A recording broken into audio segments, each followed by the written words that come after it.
Так, саламатсыздар ма оқушылар? Мені математика сауаттылық кітабына қош келдіңіздер. Бүгін сіздерге ә,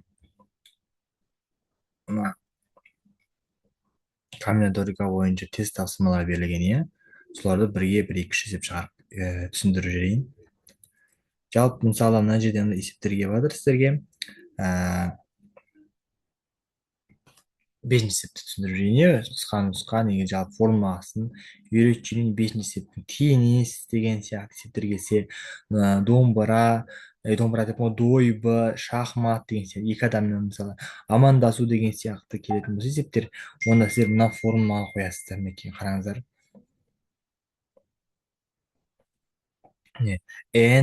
N азайтылған 1 бөлінген 2. Осы формула қоя саласыздар. 10 теңесші 10 азайтылған 1 бөлінген 2. Сонда біздің 45 шыға салады жауабы. Тез әрі жылдам.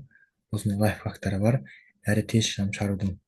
Осындай есептер келетін болса, осындай жолмен шығарсаңыздар жеткілікті екен балалар.